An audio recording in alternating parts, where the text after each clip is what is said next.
There really is something interesting about working on a multi-week project. And by that, I'm referring to building a turbo kit for the TT. There's almost a sense of obligation to make just a little bit of progress every single week. And while that's not inherently a bad thing, that's definitely not a lot of variety. And this week, I was in my head a little bit. Despite the fact that the TT was torn apart and quite literally undrivable, something was pulling me towards working on an entirely different kind of project. Sure, working on a car that's working while another car isn't really the smartest idea. And who really knows why I wanted to do this? Maybe I was waiting for parts, or perhaps there was even a deadline. At the end of the day, that's a story for later. What I can say is at the time I did know the risk tearing into a car that was working perfectly fine while I had another that was completely broken. I just did it anyways.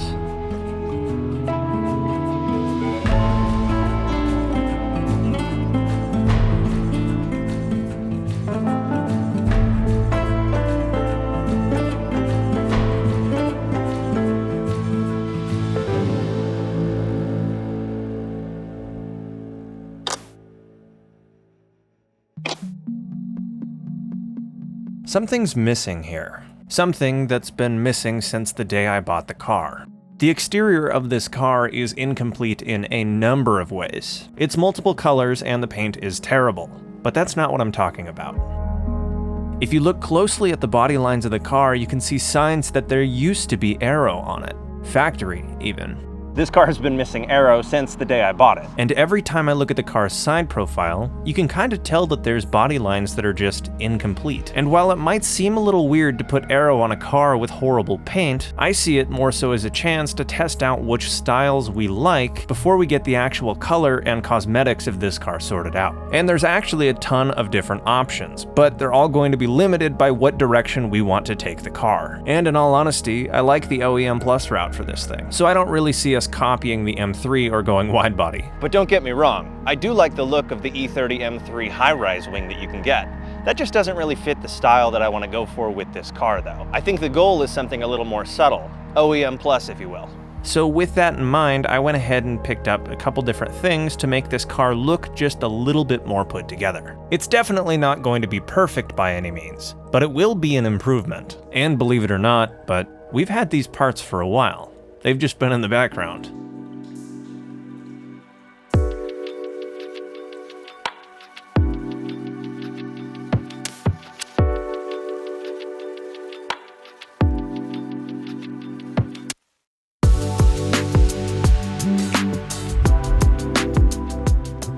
Up first, I picked up a front lip. The goal when picking this was to effectively lower the front fascia of the car, and I think this is going to do just that. It's also unpainted plastic, which on most cars would look unfinished, but considering this car has plastic bumpers, might look alright. Either way, it's looking like it'll be pretty low, and in my opinion, it kind of ruins the side profile of a car to just throw on a front lip. I've always thought that you need to balance it out, otherwise it's going to look a little tacky, which is exactly why I got a spoiler as well. And this one is actually a copy of an OE Plus upgrade. It's modeled after an M-Tech 1 spoiler, and while it's not the most aggressive thing in the world, I do think it's going to provide just enough aggression to match the front lip. And just setting it on the car, you can already tell that it fits the bill for what I want from the car, a subtle styling improvement. After all, our goal from the beginning has been to build a car that was subtle enough to be a sleeper on back roads. And while these aren't functional, I think they absolutely fit the bill from a styling category. I also absolutely love the forward and backward length of each of these pieces. They match the length of the plastic bumpers pretty much exactly both front and rear, so they look rather intentional. The only real issue with the wing is that it's unpainted. Thankfully, flat black is easily available in a spray can. And remember, at this point, I really don't care too much what this looks like. The whole car is either going to need a paint job or a vinyl wrap, and the Aero is part of that deal. Right now, I just want it to be black so that we can run it for a while until we do that to the car. That way we can actually get a taste of what it's going to look like. So we're not really going for quality here, we're more so just going for the fact that it is the right color. And while that dries, we can move on to attaching the front lip, which is going to require a little bit of creativity on our part. I am absolutely not going to be drilling into the bumper of this car. Even though it needs work, it's too nice for that. So I'm going to reuse these holes from the factory front splitter clips. There's around 12 or 16 of them that go across the entire length of the bumper, and I would much rather drill into the splitter than I would drill into the car. So my thought is we just map those holes out on the splitter and then drill holes in the splitter to attach it to. And that's going to buy us a good amount of time to find some hardware to properly mount it. And that brings us to the question of how. How exactly are we going to be attaching this? And there is a short-term and a long-term answer for that. The cool thing is, since there are so many holes, we can absolutely use metal zip ties to hold it in place for the time being. And then for our long-term solution, we'll come up with some way to use actual hardware to mount it from behind. But for now, I'm pretty sure these are going to hold it really well. The first thing I did was set the lip on the car where I wanted it, and then reached underneath to mark the holes where I was going to drill into the lip. And also definitely don't go under the car with just a jack. I was just reaching under it and none of the wheels were off, so we were okay there. Just a rule of thumb though, always use jack stands. But with that done, I drilled all the holes in the lip and started to assemble it on the car. A weirdly satisfying process, and just feeling it for a little bit, I think there's so many of these that this will actually be pretty annoying to remove. So I'm not too worried about it flying off. Also, for reference, if you want your zip ties to be stronger, look for the metal ones. There's ones that have a plastic top and ones that have a metal top, and the metal ones hold a lot more from my experience. With that all done though, I finished positioning the lip until I was happy, cut off the excess zip ties, and then let the car down. And I do think it's very funny how well it matches the plastic bumper. In a weird way, I kinda like that it matches the bumper more so than if it matched the paint coat. What about the spoiler though? Well, believe it or not, the flat black paint job turned out just fine. Then again, I was not aiming for perfection or gloss or anything like that. The bar was pretty low. I just wanted it to match the color of the plastic black bumper. So how are we installing this then? Because the original MTech kit was bolted on. Well, similar to the front, I really don't see the point in drilling holes in a car that is as nice as this one. So for this, we're going to use double-sided tape. And in all honesty, I think this is going to hold on just fine. Remember, we're planning to take all this back off when we sort the color of the car out, but I don't know how far down the line that's going to be. For now, I think it's going to look pretty sweet though. And what's the worst that's going to happen? It's going to peel off more paint? The whole car is going to need that anyways. So I went ahead and lined it up. This was one of the easier spoilers to center because it actually cups around the logo on the rear trunk. All you have to do is really set it on top of that and it sits just fine. So far, I am pretty happy with how these are looking, and I think we will run them once the car is actually looking nice. But I've always thought that you can't really judge cosmetic mods at the place that you installed them. So we gotta take the car to a different environment to get a look at what it's going to look like out in the wild.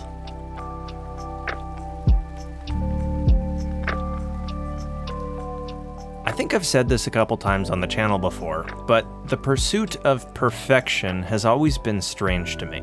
In my mind, perfection is just a concept, and improvement is what you should really strive for. Improvement is a reality, something you can actually achieve. I think this Aero was definitely an improvement to the look of the car, and I'm honestly really happy with it. No, it's not perfect, nor is the car, nor are any of my projects.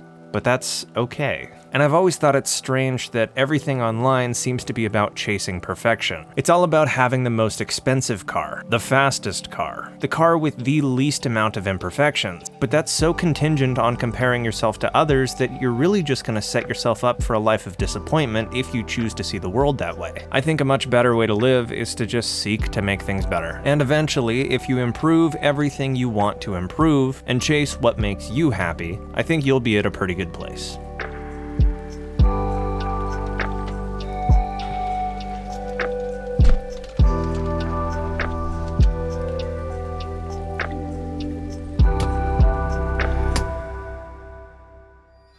That doesn't mean this car's there yet, though.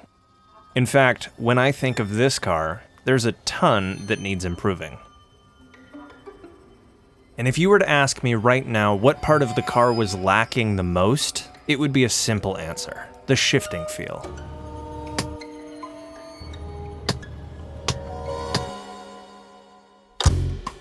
Once I persuaded the shift knob back onto the car, we went ahead and left. And the whole time I was thinking about what I wanted this transmission to feel like. And the answer was simple. Right now, my favorite car to shift is the S4. By leaps and bounds, it's this transmission. Shifts are tight. The throw is not too long and not too short. In this car, you command the gear change. Whereas in the E30, shifting is really just a bit of a suggestion. The S4 has a natural throw, and there's hardly any wiggle room whenever you're in gear. The Beamer, however, is a little more arbitrary. The throw is a journey. And once you're in gear, you can't really tell. There is nearly as much side-to-side play in neutral as there is in gear. It's not very confidence-inspiring, and the throw takes longer than it does to actuate the clutch, so you can't really shift it that fast. So I figure we ought to look into this. Which I guess brings us all the way back to the beginning.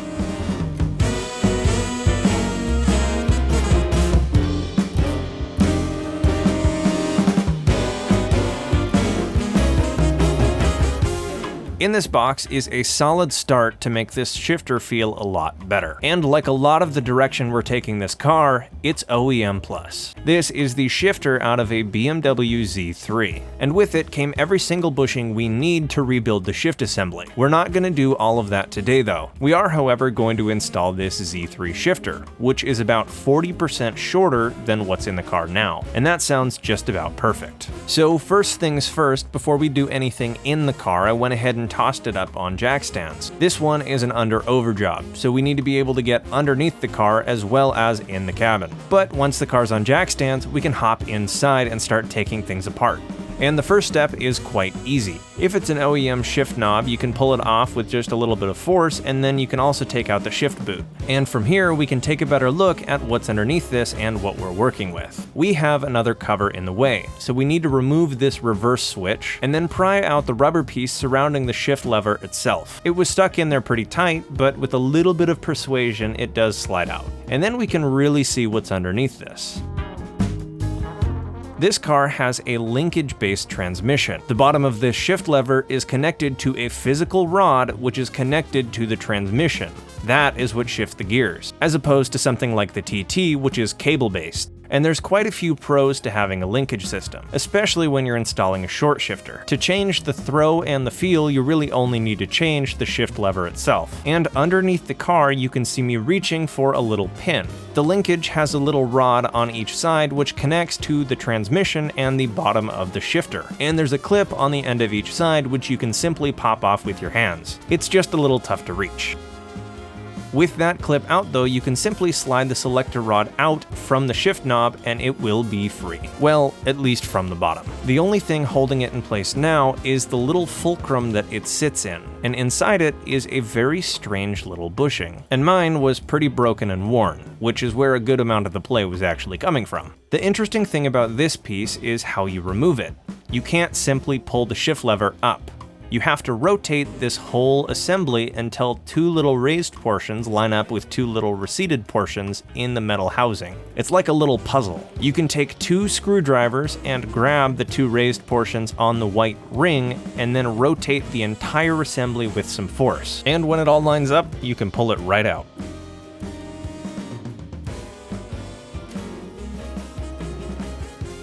And once it's outside the car, you can see why the new one will be such a big difference. These are effectively levers, where the fulcrum is the little ball in the middle. The ball never moves, things move around it. So when you move the top of the lever, the bottom will move the opposite direction, because the middle part doesn't move, everything rotates around it. And since the new one has a longer bottom portion, when we move the top, we have to move it a smaller distance to move it the equivalent it needs to shift the gear on the bottom. This is a much more traditional short shifter than something like the TT, and it's pretty interesting to see how it works. It's nice and simple, really.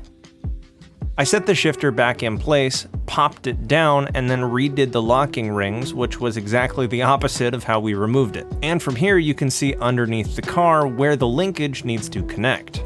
We can't quite do that yet though. Since the bottom of the shift lever is longer, the whole linkage sits a little bit lower. And that's an issue because it's now going to hit part of our drive shaft. So we need to remove the clip on the other side of the selector rod and pull the whole thing.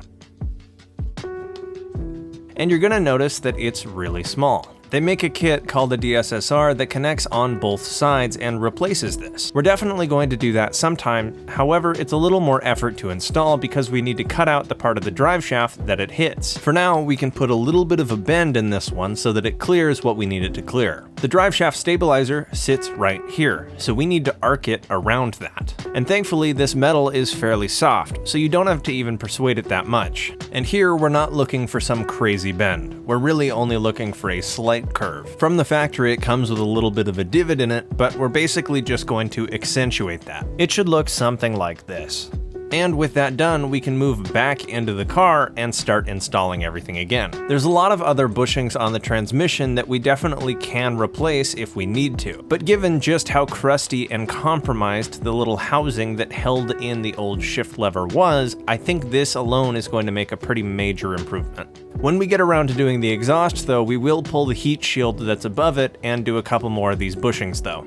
For now though, I think this is going to make a huge difference in how fast we can shift and how those shifts feel. We just need to reassemble everything, and thankfully, once you get this little selector rod in place, which is the hardest part, it goes very smoothly.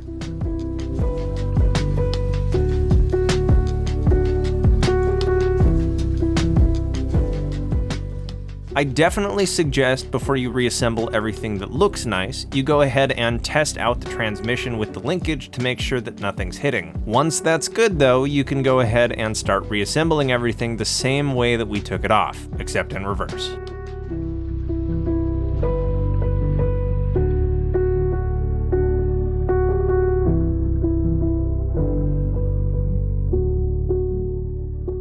And once everything is finally back in place, we're good to get the car off jack stands and back on the ground. And at this point, I am really excited to test this shifter out. This car has been a complete joy to drive, and so far the only thing that's been incredibly lacking has been the shift feel. So even just making it slightly better would be a major improvement.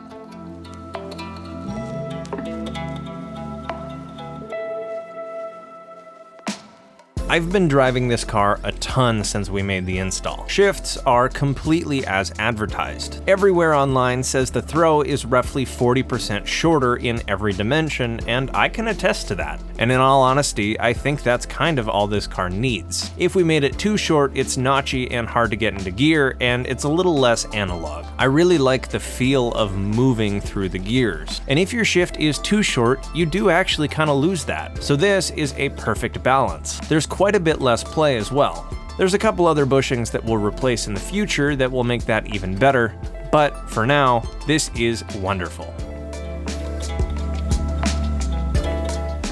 Thank you for watching. If you enjoyed the video, consider dropping a like and subscribing for more. Right now, that's the best way you can help support me and my channel. Either way, I'll see you guys in the next episode. Thank you again. Have a wonderful day.